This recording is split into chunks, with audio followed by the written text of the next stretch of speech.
Number एक,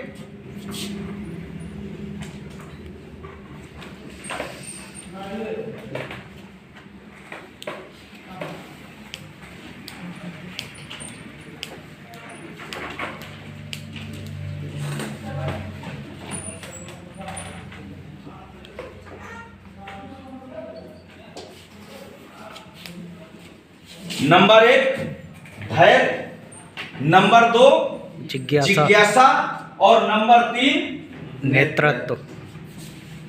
आज के समय में दोस्तों पहले नंबर की चीज ही नहीं है। जरा सा हमारे विपरीत कोई काम हो जाता है, जरा सा हम किसी काम में पीछे हो जाते हैं, जरा सा हमें आउटपुट नहीं मिलता है, जरा सा हमें किसी काम का प्रतिफल नहीं मिलता है, हमारा धैर्य का बांध टूट जाता है, टूटने लगता है। हमारे अंदर धैर्य नहीं होता है। जब धैर्य नहीं होगा तो हमारे धैर्य के साथ हमारा आत्मविश्वास टूट जाता है और जिस काम में हम सक्सेस पाने वाले भी होते हैं उस काम में हम पीछे हो जाते हैं, अर्थात अपने पैर पीछे खींच लेते हैं, क्योंकि आत्मविश्वास वहीं से कम होने लगता है। इसलिए अगर धैर्य है किसी काम में तो धैर्य कैसा होना चाहिए? धैर्य ऐसा होना चाहिए कि जिस व्यक्ति का राज तिलक होने वाला हो और उस व्यक्ति को अचानक 14 साल का वनवास हो जाए, पिता की बिना अवज्ञा किए, बिना किसी प्रकार का उल्लंघन किए वो व्यक्ति 14 साल के वनवास को चला जाए, धैर्य ऐसा होना चाहिए। अगर धैर्य ऐसा है तो उसका अचीवमेंट कितना बड़ा है। जिस व्यक्ति का राज तिलक होने वाला था उस व्यक्ति का नाम राज तिलक से पहले युवराज राम के नाम से जाना जाता था। राज तिलक होने के बाद राज तिलक नहीं हुआ, उनका अचानक वनवास हो गया और 14 साल का वनवास बिताने के लिए वो व्यक्ति चला गया। जंगलों में जगह जगह भटकता रहा, सर्दी जुकाम बारिश कील कांटा झाकर से वो निपटते हुए, उस संघर्ष से जूझते हुए वो व्यक्ति जब 14 साल के बाद वापस आया और 14 साल के बाद पुनः जब राज तिलक हुआ तो उस व्यक्ति का नाम युवराज राम नहीं था, उस व्यक्ति को उपाधि दी गई थी मर्यादा पुरुषोत्तम राम की। ये उसके धैर्य का अचीवमेंट था।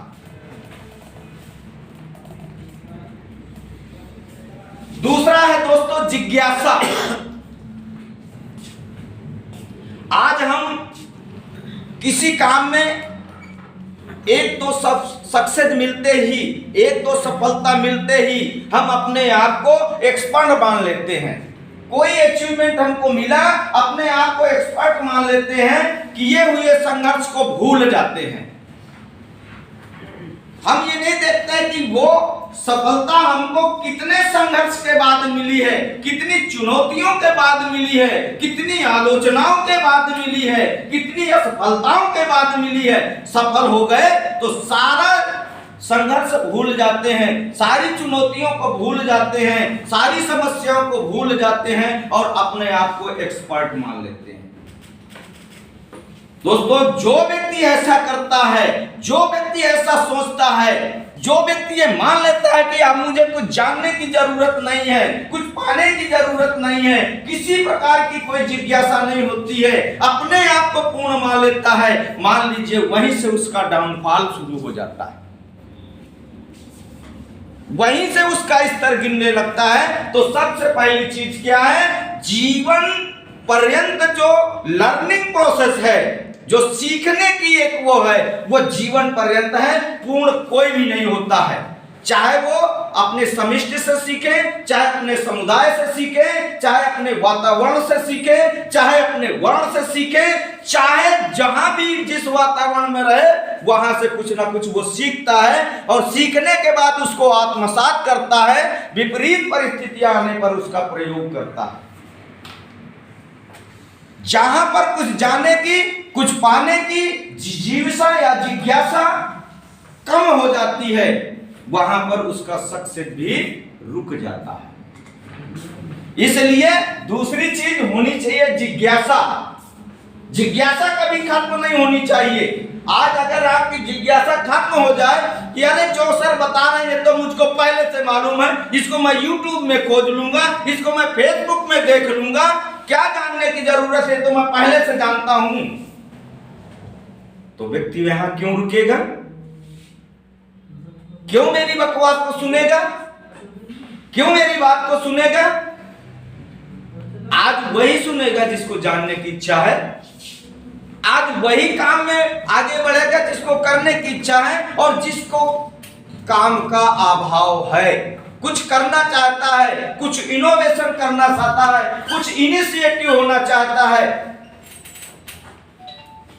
तभी वो कुछ जानने के लिए यहां बैठा है। तो मतलब दूसरे नंबर पर जिज्ञासु होना चाहिए।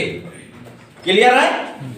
तीसरा पॉइंट है नेतृत्व, लीडरशिप। आज लीडरशिप को हम आने वाली पीढ़ी से बिल्कुल खींच ले रहे हैं, समाप्त कर दे रहे हैं उनकी लीडरशिप को। आज अगर हम 100 रुपए देते हैं बच्चे को, भेजते हैं कहीं, तो एक पर्ची बना के दे देते हैं उसको, जाओ इतने का सामान लाना, इतने का ये मिलेगा, उतने का वो मिलेगा, उतने का वो मिलेगा। और बच्चा गया तो बताते हैं कि भैया रोड के दोनों तरफ देख लेना, गाड़ी जो है अगर आ रही है तो रुक जाना, रोड फिर क्रॉस करना, इतने पैसे वापस करेगा, इतने का सामान वापस कर देगा। और अगर थोड़ा सा भी लेट हो गया, हमको धैर्य नहीं होता है, हमको उसके ऊपर वो नहीं होता, विश्वास नहीं होता है, हम फोन करने लगते हैं, हम पूछने लगते हैं दुकानदार से, और लेट हो गया तो खुद पहुंच जाते हैं। हमने कहीं लीडरशिप का मौका दिया? कहीं दिया मौका लीडरशिप का?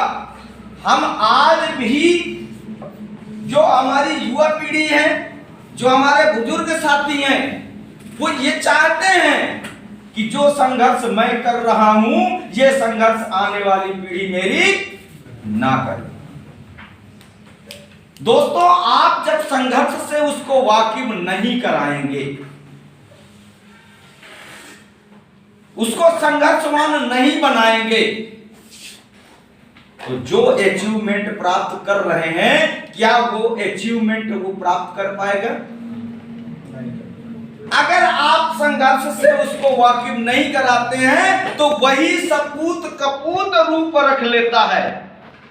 आप कभी बच्चे से काम ना कराइए, कभी संघर्ष से वाकिफ ना कराइए, करोड़ों की बिल्डिंग खड़ी कर दीजिए, करोड़ों की प्रॉपर्टी दे दीजिए, अगर उसकी संगत गलत हो गई, खाक में चली जाएगी। अगर आपने उससे वाकिफ कराया, संघर्ष से वाकिफ कराया कि ये जो पैसा आ रहा है, जो ये संपत्ति बन रही है, ये कितने संघर्ष से बन रही है, कितना संघर्ष से जूझना पड़ रहा है, इस संघर्ष की क्या वैल्यू है, जब आप उससे वाकिफ कराते हैं, तब वो भावी जीवन के लिए तैयार होता है। आने वाली परिस्थितियों से आप उनको वाकिफ कराते हैं, तब वो भावी जीवन के लिए तैयार होता है। अगर आप परिस्थितियों से वाकिफ नहीं कराते हैं, आप चाहें कि बिना संघर्ष के कोई परिवर्तन हो जाए, कोई चमत्कार हो जाए, दोस्तों नहीं हो सकता है। आने वाला जो पीढ़ी है हमारी, वो ठीक तितली के उस लार्वा के समान है। जैसे तितली होती है ना, तितली की 4 अवस्थाएं होती है, लार्वा, प्यूपा, निम्फ और एडल्ट। जब तितली की प्यूपा की अवस्था आती है, प्यूपा की अवस्था में एक स्थिति ऐसी होती कि वो तितली का जो लार्वा होता है, वो एक कवर्ड हो जाता है, कठोर आवरण के बीच में कैप्सूल टाइप का बन जाता है। देखा होगा आपने गांव में, जब वो कैप्सूल टाइप का बन जाता है, पूरा अंदर पैक हो जाता है, तो एक स्थिति ऐसी आती है कि वो तभी बाहर निकलता है जब उस आवरण को तोड़ता है। जब उस आवरण को तोड़ता है तभी वो बाहर निकलता है, और उस आवरण को तोड़ने के लिए वो संघर्ष करता है, जूझता है, उस पे ठोकरें खाता है। ठोकरें खाने के बाद वो आवरण जब कमजोर होता है तब निकलता है दोस्तों।